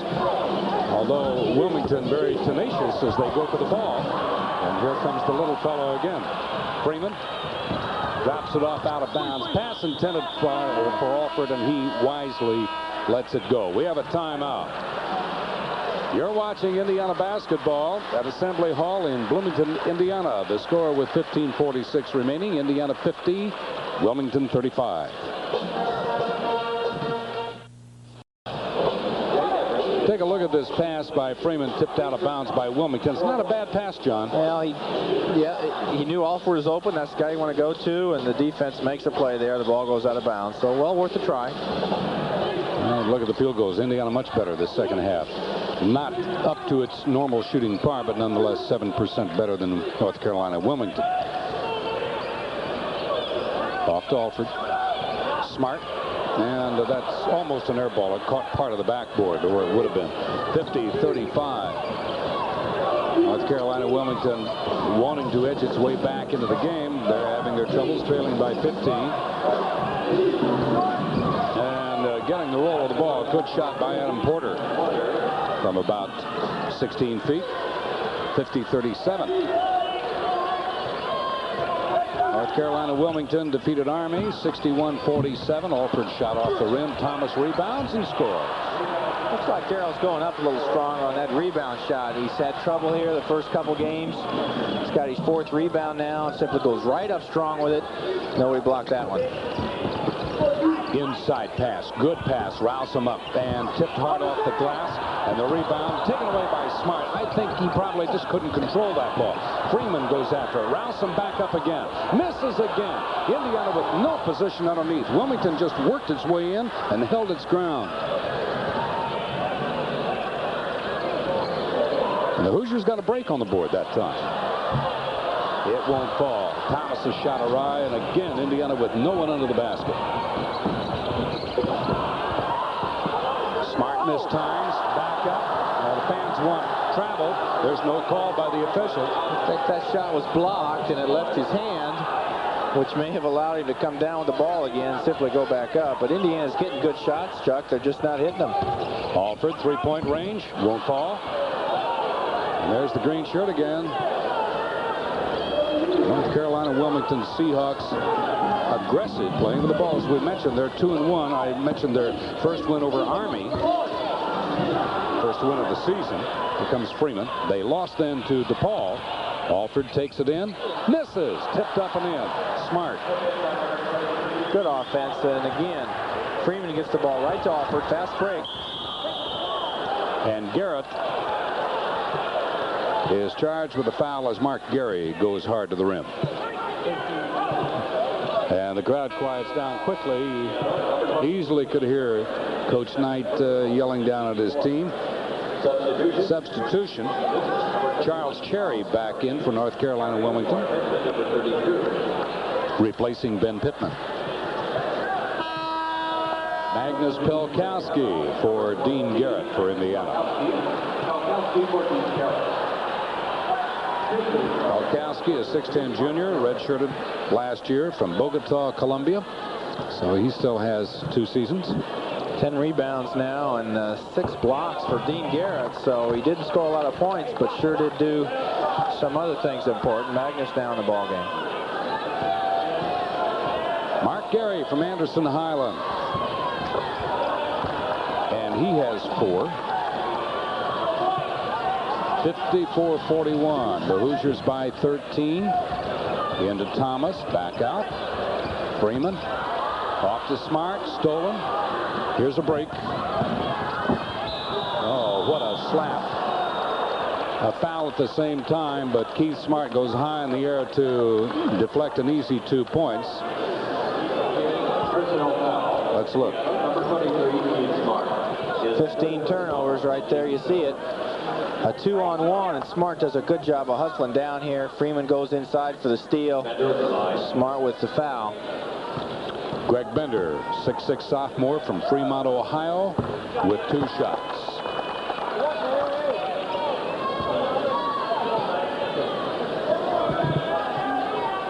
Out of 13 now for Wilmington from the line. Bender's the only miss. Bender has 3. 54-43, 13-10 left to be played in this game. Indiana with the lead, but it hasn't been a pretty game. Alford from 3-point range. Now they're taking a little time on offense, moving it around. Steve's giving the ball up twice, and there you got a 5-footer. There it works, and it works.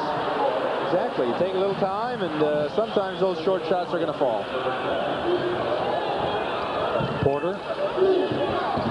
And around it goes. This is Bender. Tipped up and in. Smart once again. Charles Cherry there, 31. In position at the right time. As Keith Smart couldn't get his hand on that ball. Freeman. Now Smart. Back to Freeman. Alford. Won't fall. Steve. And a foul. And that goes against Keith Smart. Down hard. His 3rd. Steve just not getting that shot to fall. He's open here. This one's going to fall short. And on the other end, you see 23 with the foul. Indiana now 5 out of 13 in the second half. 38% from the field. Dean Garrett checks back in. So Indiana just not shooting well. Of course, last year's team set an all-time record at 53% as far as team shooting goes. This year's team well below 50. Steve Isle in replacing Smart. Along with Garrett. 56-45. The Hoosier lead 11 with 11:56 left to play. That's a good feed underneath. The basket's going to count. The foul against Indiana. Brian ROWSOM on the feed from Adam Porter. ROWSOM has 22. Let's look again. Well, that's the offense. They draw the center away. Garrett has to come help. Feed inside. Isles late coming to help. They get it to their big guy, and that's how you get a 3-point play. So Wilmington, we're drawing close now. That's a 9-point game. A free throw here makes it 8 points. That's Mark Gary on the assist on that shot by ROWSOM. ROWSOM off the front of the rim, and this time Isle with good blockout. Right in front of the man there. Good job.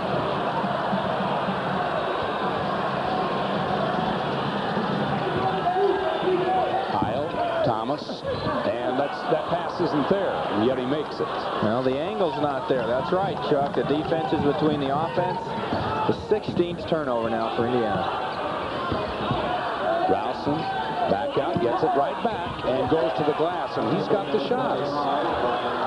7-point lead now, 11:20 to go in the half. Thomas turns away, and Freeman throws it right into his legs. ROWSOM over Isle, scores again. About time for Indiana to be looking for a timeout to regroup. 56-51 as we'll see Joe Hillman for the first time tonight at the next dead ball. And a pass cross court. And Alford flips it out of bounds, but it'll be North Carolina Wilmington Well, you just almost can't add up the number of turnovers, and we'll talk about that when we come back, but we have a timeout, 10:49 remaining. You're watching Indiana basketball on the Farm Bureau Insurance Basketball Network. The score, Indiana 56, North Carolina Wilmington 51.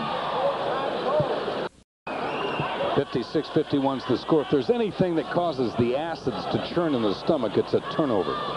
Right there you saw it. Isle with pretty good position there, nearly deflects the ball, and then Alford with good hustle to knock it out of bounds. So two pretty good plays there after Indiana's 18th turnover. Well, Brian ROWSOM is the leader. He has 26 points for North Carolina Wilmington. Look at the second half, 7-1, Indiana with the turnover lead. And make that 7-2 now as Adam Porter tries to penetrate the top and is called for traveling. IU has been outscored 16-6 in the last 4 minutes and 57 seconds. Wilmington still with a rebounding edge. Tony Freeman out of the ball game now. Joe Hillman in. And Chuck, it looks like they just need to settle down here a little bit, take those 4 passes, get a good shot. Right now it's a 5-point game. Tipped up, Garrett. Garrett goes again for it. Goes right back up again off the bottom of the glass. Back up again and is fouled.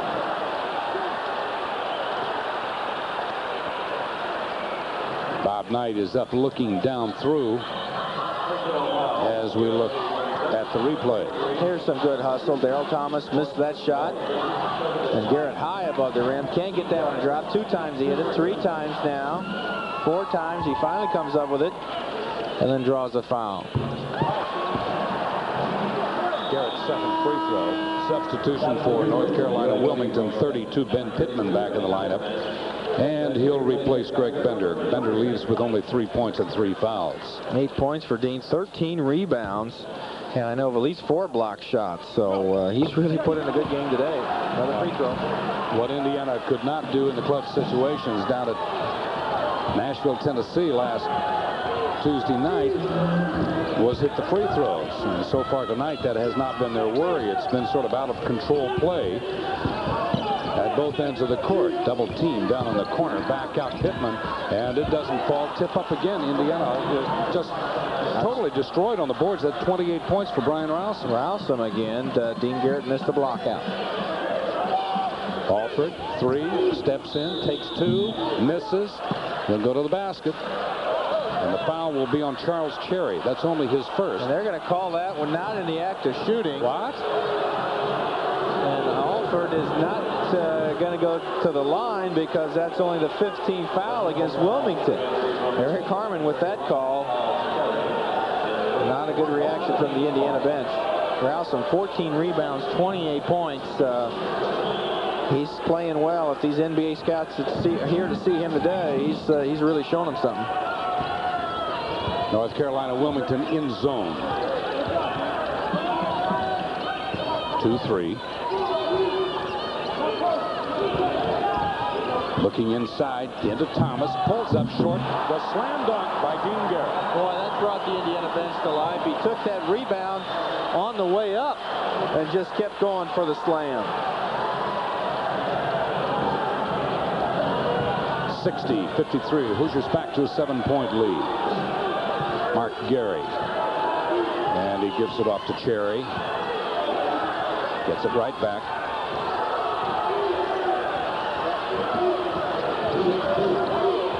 Now to Porter.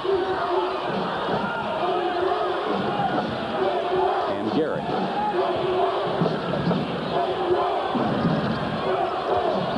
Good help by Joe Hillman, forcing the play out. And Thomas, the basket will count. Foul on Thomas, and a reverse layup by Adam Porter. Somewhat spectacular shot for his 4th field goal. And the 3rd foul on Thomas. Well, a pretty good trap in the corner. Watch this now. Alford and Hillman right there. And somehow he squeezes through there near foul. Finds a guy open underneath, and Darryl gets called for the foul. It's 60-55. And with this free throw, it'll be the closest that North Carolina Wilmington has been since early in the first half. 4-point lead for the Hoosiers. This game is far from over. 8:42 remaining. Alford, there the passes again. Cross court to Hillman. Bounces in to Thomas and out of bounds to Wilmington. Well, it looked like there were two defensive men around Darrell. And if a player's being well guarded, even if he's open and you can get a pass to him, if he's got two players around him, that's not a good pass to make because there's nothing he can do with the ball once he gets it. 8.5 minutes left to play in this game, and this could become a two-point contest very easily. Now Wilmington wants timeout. Bob McPherson wants to talk it over with 8:20 left to play. You're watching Indiana basketball on the Farm Bureau Insurance Basketball Network. Indiana leads Wilmington by 4. 60-56. Look at the 3 points. Again, North Carolina and Wilmington has not shot from the three-point range. Indiana is 3 for 8. And the field goal percentage self-explanatory. Indiana now has dropped down to 31%. North Carolina Wilmington is up to 40. The record here in the Indiana Classic is 33 points set by Mike Woodson back in 1980 against Xavier.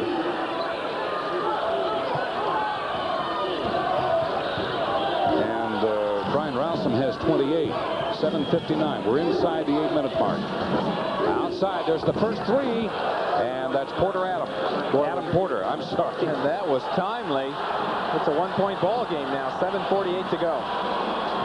The first three by North Carolina, and 3 more counted by Steve Alford at the opposite end. He has 16, and that field goal gives him position number 19.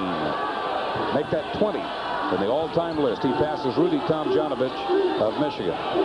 Alford now has 1,809 points. Oh, there's a great shot. Good defense there, Isle. Real good pressure. And as you mentioned, Chuck, just a good tough shot. 2-point lead now. Kevin Miles with that field goal, his first field goal. Alford again. Back to Isle. Takes the shot. Hillman has the room. And it won't fall. That's a good shot. The defense fell back. They're obviously trying to stop Alford from getting the ball. Joe's got to be ready to make that 15-footer. 6:50 remaining. It's 63-61, and a 2-pointer here could tie it, but out of bounds, and a foul on the follow on the board by Charles Cherry, his second. John, so many of Indiana's shots have been short tonight, and in the fundamental of shooting, I would imagine that the first thing you would look at would be the legs. Right, you need to get up a little higher on the legs to make that shot get over the front of the rim. Wilmington now 5 team fouls, so still 2 more fouls before Indiana shoots the 1-and-1. Isle tries to drive. Good help by North Carolina. There is probably one of the most positive slam dunks we've seen all evening by Jim. Now that's what Hillman needs to do. You see how he missed that shot. He's in there to make that pass and take open shots, but he sees Garrett open, gets him the ball for a stub. Coach Knight very pleased with that play. 65-61. Hoosier lead is 4. Cross court. Inside. Rowsome. And it won't foul the tip, but this time Indiana on the help side gets the ball. Alford is fouled as he goes in. No basket. No, that was before the shot. But that's only the 6th. Let me check that now. Would that be the 7th? No, that is the 6th. So still out of bounds to Indiana. Well, let's look at it again. Here's Alford in a good floor level view of the contact that's made, and there it is right there. Switches to his left hand to protect the ball. So the shot, the foul way before the shot. Into Garrett. No place to go. Bounces once. Hard to the glass. And he's fouled as he takes it in. And I believe that's going to be on Miles. And if it is, that's his 5th. That's better offense by Garrett. Remember at Vanderbilt, he'd take that ball and turn around without a dribble, and it was off balance many times. They took that shot. This time he gathered himself, took a dribble, picked it up quickly, and ended up about 2 feet away. So that foul goes against Rowsome. That's his second. That's right. It's 2-5 instead of 3-5. Garrett misses the first of 2.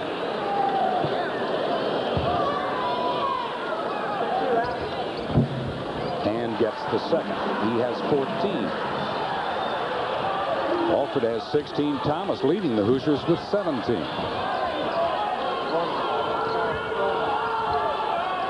North Carolina Wilmington staying in 3-point range now. Rowsome down in the corner it goes. This is Miles. Almost lost the ball. Does get it now. It's like a little 2-3 zone here by Indiana. They used it last time down the floor. Hillman and Alford at the guards. Steve Thomas now has to recover the baseline. Reverse layup and a foul, and that's going to go against Garrett. Once again, Indiana is just atrocious in blockout. It's 15 rebounds now by ROWSOM. The classic record 20 by Reggie King from Alabama. Indiana out of position. ROWSOM really making a good showing for himself here. 28 points. He's got 15 rebounds. That's a great college day by any standard. The rebound record, incidentally, for the Indiana Classic, Reggie King of Alabama did it back in 1977, 20.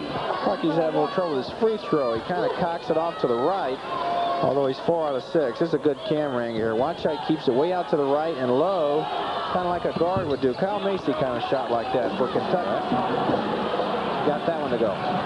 Well, he has 29 and is just 4 away from Mike Woodson's record. And fouled again. Garrett just a little bit too strong off the glass, but he's fouled as he goes up, and he'll go to the strike. Dean's getting some good passes in there now. They're passes that are leading him to the basket, so he can just take it and continue his move. And that's another Steve Isle this time. See how the defense is in front of him? And there's some help. So Dean goes back to the line.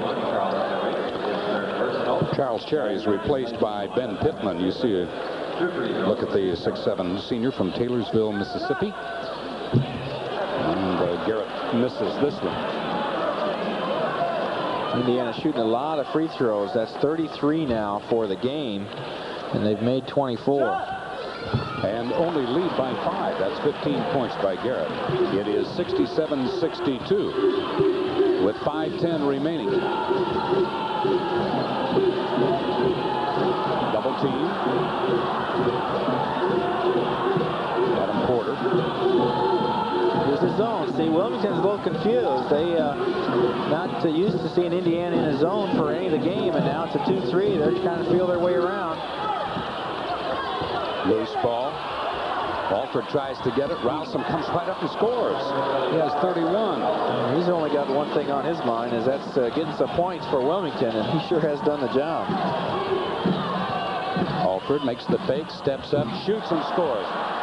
When he looks like he's out of control, that's a shot in his repertoire. That's a tough shot, but anybody from Newcastle knows how many hours Steve has spent in the gym with his dad being the coach there, and he's able to work on shots like that have really helped him. There's ROWSOM again. And he's just tied the arena record with 33. Record held by Mike Woodson, set back in 1980. Off to Thomas, back out, Alford 3. No, he wasn't ready for that shot. But Isle makes the save for Indiana. New 45-second shot clock. Let's see if Indiana runs some time off. To Garrett. And he's hammered as he goes up. Stay at that end, says Eric Harmon. And a foul against the Seahawks. Isle comes up with a big play there as Indiana gets another possession. 3-point lead now. Good lead pass. Dean, he can almost take a dribble there, but you saw he got fouled. So he goes back to the line. That's the 3rd foul on ROWSOM. Mark Gary sits down as Adam Porter checks back in for the Seahawks. And once again, this time in the 1-and-1, Garrett misses the free throw.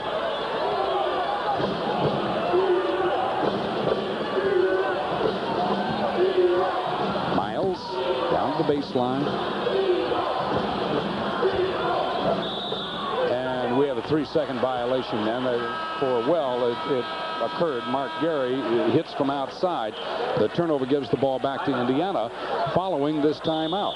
You're watching Indiana basketball on the Farm Bureau Insurance Basketball Network. With 3:27 remaining, Indiana's lead is 3.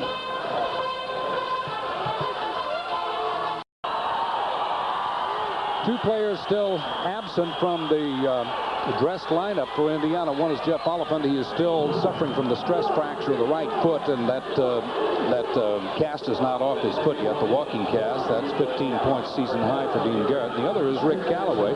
And good news, Rick Callaway again out on the floor warming up tonight. He said he had been running on the ankle and had been cutting on it, and this week no swelling. Indiana drives, and that's Steve Alford with his 20th point, and Steve has now moved into the 19th place on the all-time list, passing Walter Jordan. The all-time Big Ten career scoring list. And that's the guy Indiana wants to go to when it's a close situation. That's the guy they want to keep it away from right there. ROWSOM has 35. He now holds the arena record. Tipped out of bounds. Steve just lets it go out. It's Indiana's ball. 2:55 remaining. The Hoosiers by 3. 71-68. ROWSOM's giving us an exhibition of his ability all over the court. 6'9", Columbia, North Carolina.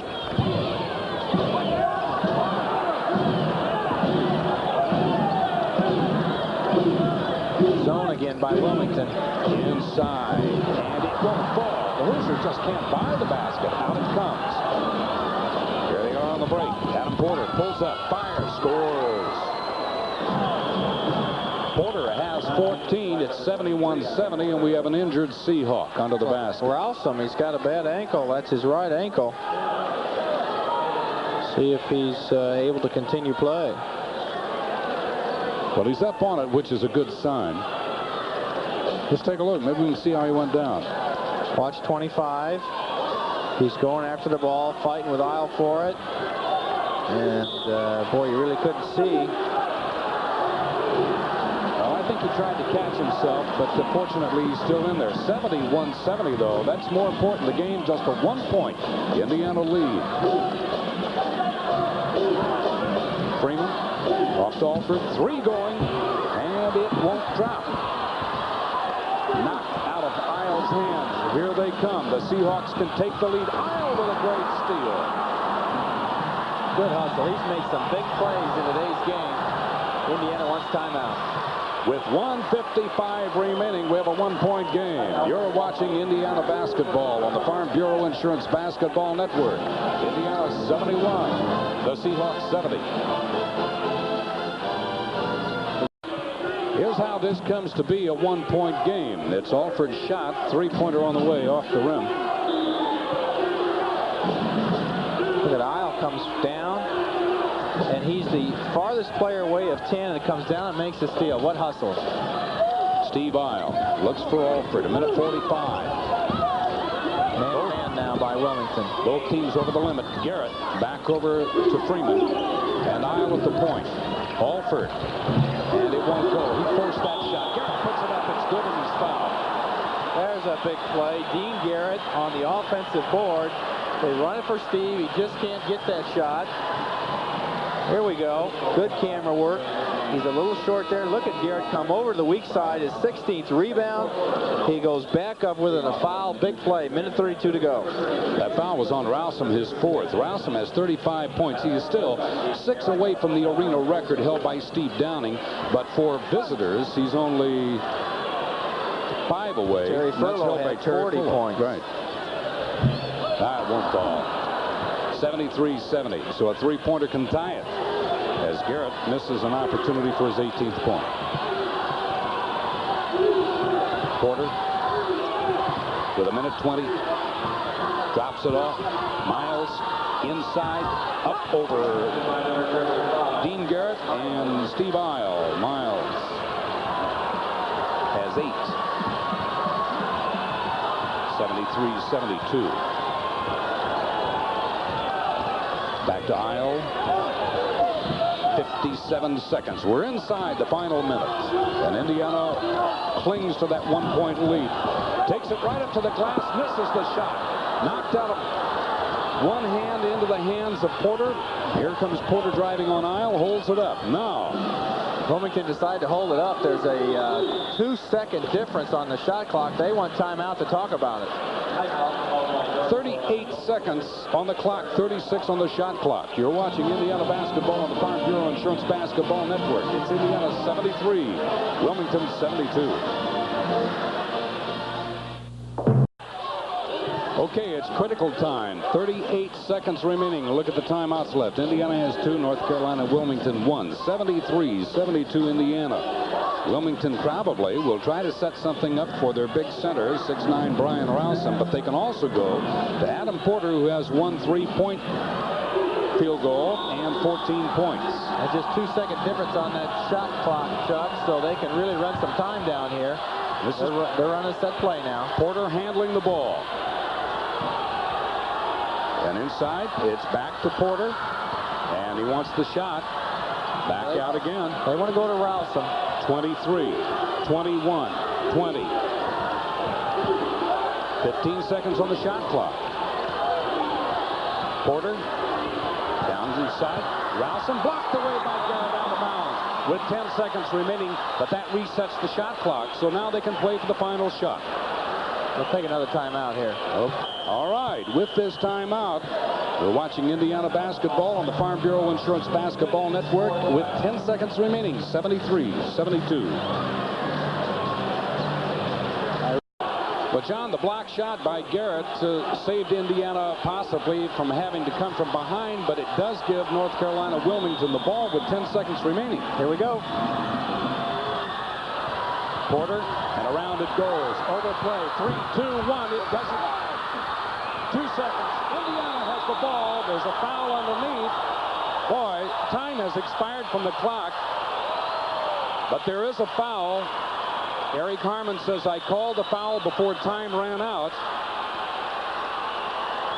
Well, Indiana kept the ball away from ROWSOM, and Isle with some pretty good defense with good pressure, and then it looked like there was a loose ball for the rebound, but Indiana was able to come out with it. I think there'll be a foul. Well, the foul was on Kevin Miles with no time remaining. Well, the question is, was there time remaining, and will the players get to line up at the foul line, where, of course, anything can happen, or if the players are away from the foul line, then there would be no chance for Wilmington to win. Well, that's an interesting shot, and you can almost, when you know this man, as well as you and I and Joe know him, you can recognize that he walks over to talk to them and said, almost, you know, you can almost paraphrase what he said, son, you have played as hard against us as anyone has ever played against us here. No time left on the clock, so there are no players near the free throw line. And that's it, the 1-and-1, and Rucker grabs the ball and goes off the court, and we've come to the end of the game. The final score reads a squeaker, Indiana 73, and North Carolina Wilmington, surprisingly, 72. Both teams shake hands as Coach Knight goes off the floor, heading to the dressing room. I wonder what the team's going to hear.